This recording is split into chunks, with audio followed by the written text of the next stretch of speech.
Matt and I are in here. We're hunting a buck. It's a nice 10-pointer, probably mid-140s. And he's been on my camera very consistently. We think he's going to show up this evening. This is the first evening of Illinois' archery season. He's been coming through about once every 2 days. He came by yesterday evening and the evening before, so he's becoming more and more consistent at this spot. This is my poor man's food plot behind me. There's been 2 other 3-year-old 8-pointers also in here. We're going to see something this evening. Yesterday he showed up at 4 p.m. very, very early, so it's a little bit before 3 right now. We got in the stand without spooking any deer, so I'm pretty confident that we're going to see something this evening.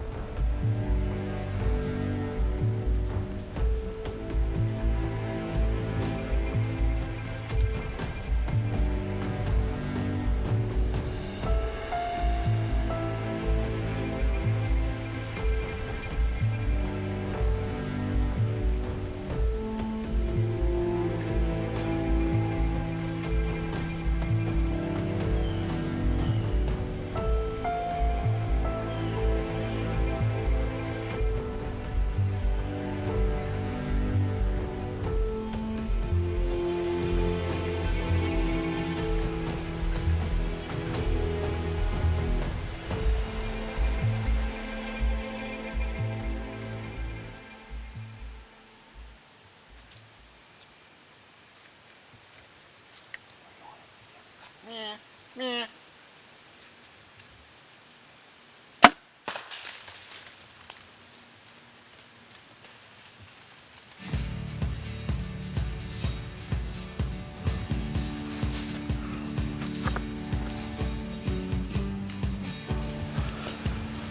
I hope that shot was good. It looked just a touch back.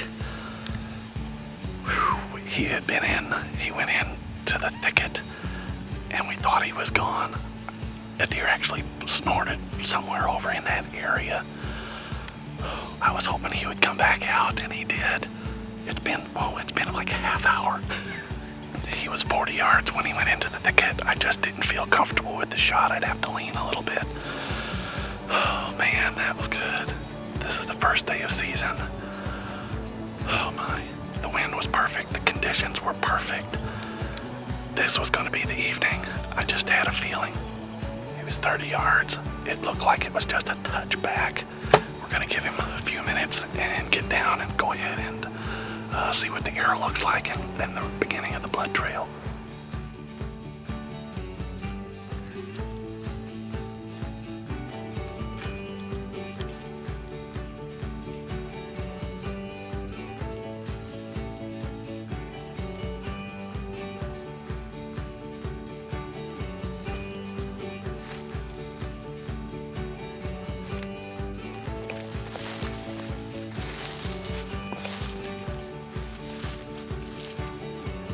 This is the first day of Illinois' archery season, and I was rewarded with this beautiful 10-pointer.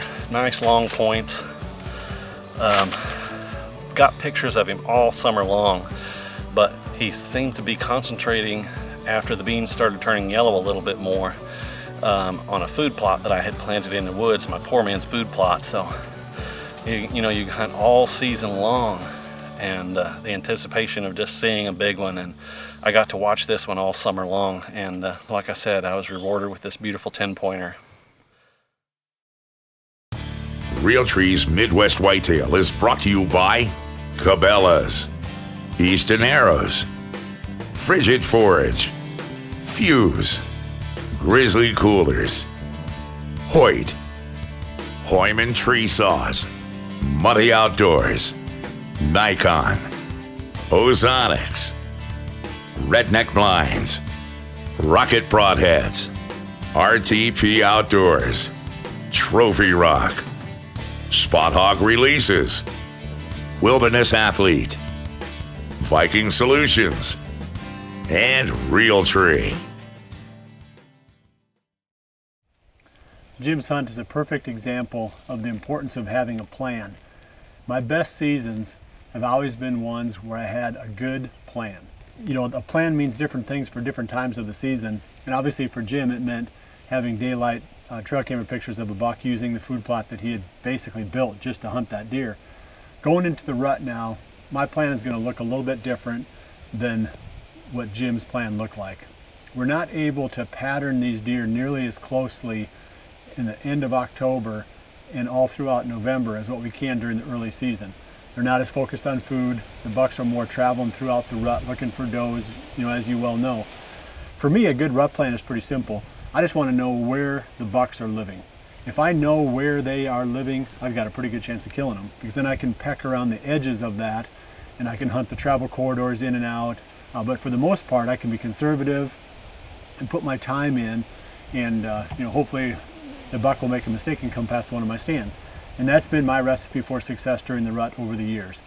So the biggest challenge for me right now, with 10 days left or so until we really start getting into some serious rut hunting, is going to be to nail down more specifically where these bucks are living.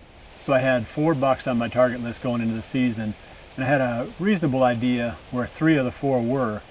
But now it's been several weeks since I've had my cameras out, and I've kind of lost track of these deer. I was hoping that they would pop up, we'd see them, you know, when we're out hunting, but that hasn't happened. So I'm going to get the cameras back out again over these last 10 days and confirm where these deer are located. The best way for me to do that is to have cameras on, you know, more than one side of what I believe to be the deer's core area. That way I can catch them here, catch them there, or not catch them here, which tells me, you know, just as much information as when you do get a picture. If you're not getting pictures, then you know where they aren't. So my goal over the next 10 days is just going to be to bump cameras around the core areas of the old 8, and I think the wide 10 is across the road. I can go and start pulling, you know, some pictures from that side and hope to pick him up there. And then this buck that I'm calling Tight Rack 2, I got a few pictures of him earlier, so I've got a rough idea where he's at. I need to nail them down. And once I've got this nailed down, then the cameras are gone. I don't have to think about the cameras anymore for the whole rest of the rut. I know where those deer are living, and then I can start focusing in on the travel corridors in and around those core areas from those bucks. So for me, the perfect rut plan is pretty simple. Find the bucks and then hunt carefully in those areas until hopefully one of them makes a mistake. I'm going to take you along for my hunt this afternoon. I'm going up the creek to a little small island of trees that overlooks what used to be a really good food plot. I'm afraid with the drought, I probably don't have a lot of food there. Hopefully we can, you know, do a little bit of reconnaissance, because I want to have as many of my spots pre-hunted and set up as possible, so when the rut comes I'm not fumbling around. But I'll wrap it up from the tree stand and summarize how this afternoon's hunt goes. But next we're going to jump to Jared Mills, and he's going to talk about what his perfect plan is for the rest of October and into the rut.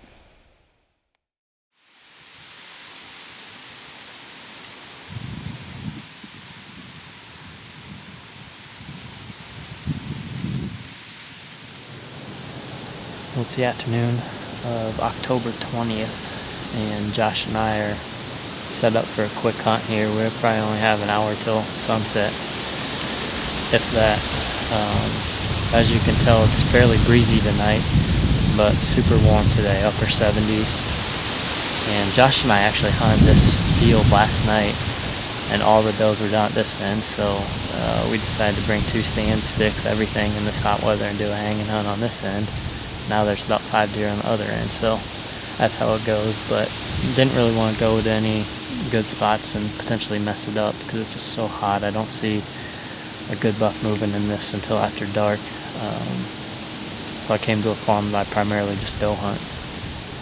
So the goal is to get a doe or 2 tonight, and just kind of waiting for these next few days when that cold front hits and the weather finally breaks for good, I think. So let's hope some deer work their way down to this end.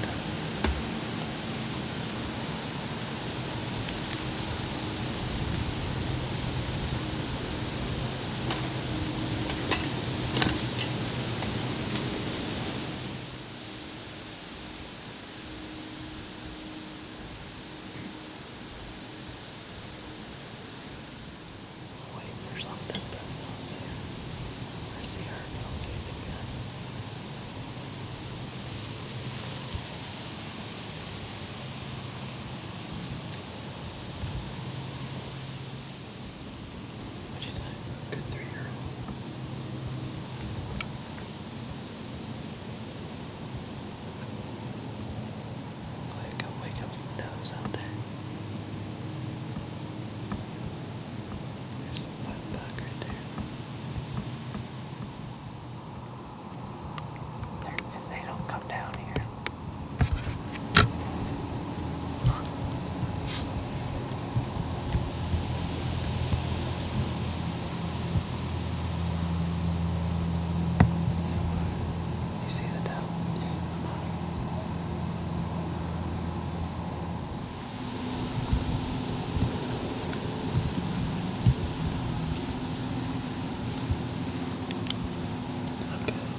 Well, Josh and I weren't able to do a closing interview in the tree. We had a lot of deer around us, and we're trying to get a shot at a second doe, but it didn't happen. We got one big old doe. We got her tagged out of the food plot and got out of there to clean her away from all the deer. So it was a good night. Accomplished the goal of taking a doe. You know, it was upper 70s today. This is kind of what I'm doing right now, is I'm biding time until the weather turns and I can start going a little harder after some of these bucks. I came to a different farm tonight that needs some does taken off of it. Didn't want to mess up any of my buck spots, so that's, like I said, that's what I'm doing right now. We talk about having a plan for the rut.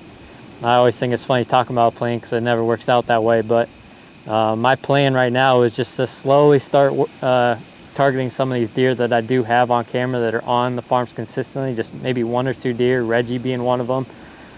But in the back of my mind, I know of at least 2 or 3 bucks that made it through last year that I haven't got on camera yet. And that's typical. I have a lot of deer show up late October, early November, and a couple of the main farms I hunt are probably at their best that 3rd week of November. So I'm trying not to go too hard because there are a couple deer I'd really like to see, and I expect them to show up late again like they usually do. You know, the farms that I hunt just get significantly better once all the cover starts disappearing. The crops come out, leaves fall off, all that type of stuff. We have some really good cover on the farm, but it takes them a while to actually need that cover. So like I said, that November time frame is when I start getting some of those bucks back, and they typically stay on the farm for the rest of the year at that point. So again, my plan is just to not go too hard after some of these deer because there are a couple bucks I really would like to see. And in the meantime, I'm having fun shooting does. So gonna keep checking cameras. I can't wait for that weather to turn next week. I think we'll be done with this hot weather, hopefully for the year. And I can't wait to see what starts showing up on camera in the next couple weeks and start hunting hard here pretty soon.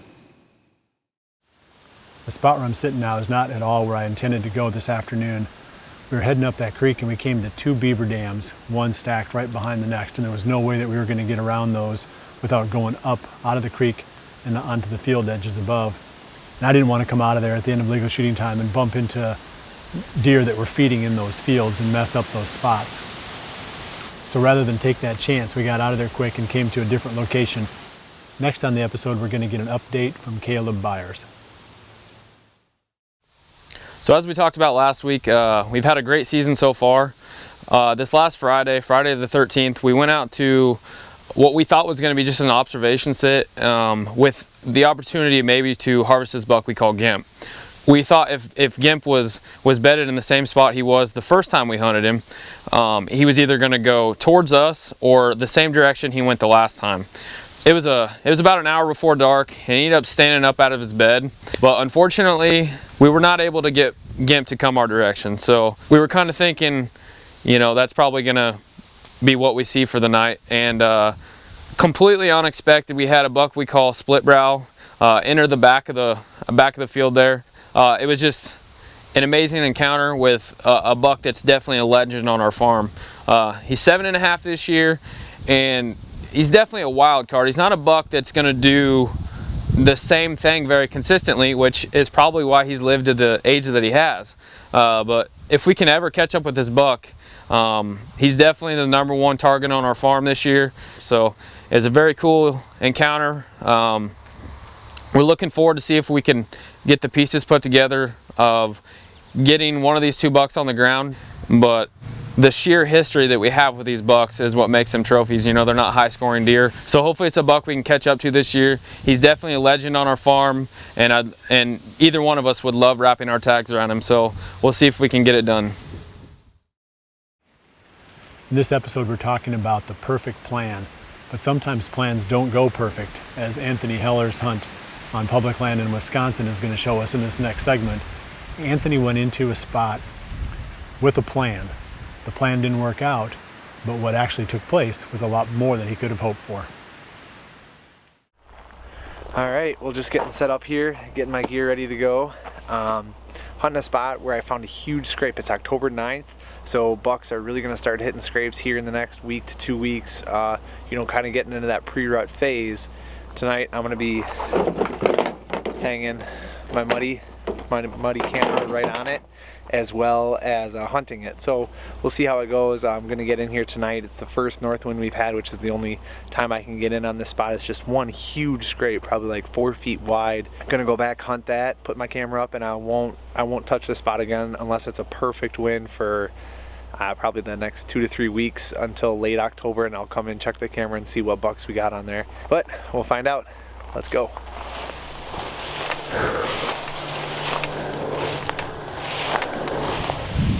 Well, I did find a spot to hang my camera, so that is one positive that came today. Aside from that, I don't even know where to hunt. The spot that I wanted to hunt is no good, and there's no real good trees, and it's super thick and super nasty. It's like, I don't know. I'll keep moving around, see if I find a spot, but odds are I probably won't. Alright, pretty crazy turn of events. I did find a spot. What do you know? And it's a pretty good spot too. There's a water ditch right here that acts as a barrier and really pinches the deer right through this funnel. I got egg fields off to my right. I'm pretty sure I can hear one coming this way. So this might actually work out. I got like very little cover. Behind me is really good, but in front of me is terrible. So hunting just this tall grass. There's a deer coming over here. All right, let's do this.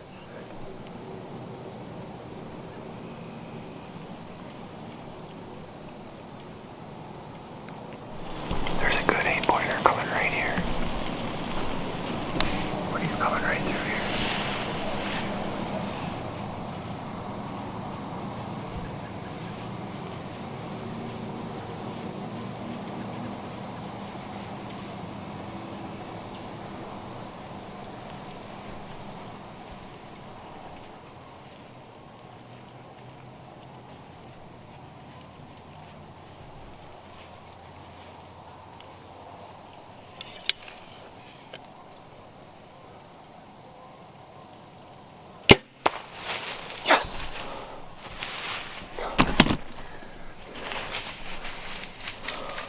Go down, go down. Yes. Oh my gosh. Just dropped a solid 8-pointer on public land. I was out here all the time last year. I didn't even get a chance in this year. I'm set up with 45 minutes left of light, and he comes in and I dropped him right there. 20 yards. Beautiful shot. Oh my gosh. I can't believe I'm tagged out. I'm done. This is unreal right now. Totally unreal.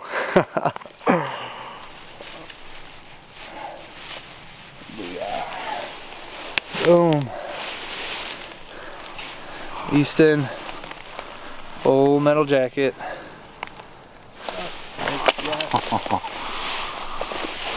Oh, baby. Hey, big guy. Oh. Buried in the grass. Well, here he is, man. This beautiful 8 that I really didn't think I was gonna shoot, and then he turned and he was beyond the ears, and I just couldn't stop myself. He's a beautiful deer, and I'm extremely happy to harvest him. 3 years ago, I had a very, very similar incident, and I passed the buck, and I told myself I will never do that again. And this guy is just, oh my gosh. After everything that I walked through and hung the camera and just was sweating so bad, and walked like 1.5 miles through marsh. And if you've ever done that, man, it is just a bear. And to be able to come out with an awesome buck like this on public land is just, it's the bee's knees for me, man. It really is. Man, put a beautiful shot. Easton FMJ did a perfect job. Straight double lung, he ran 30 yards and dumped. So I'm extremely excited, I'm extremely happy, and it's gonna be a heck of a drag out here, but it's totally worth it, totally worth it. If you guys ever have a chance to hunt public land and you're able to get back there a little ways and find some good spots, man, it is extremely fulfilling.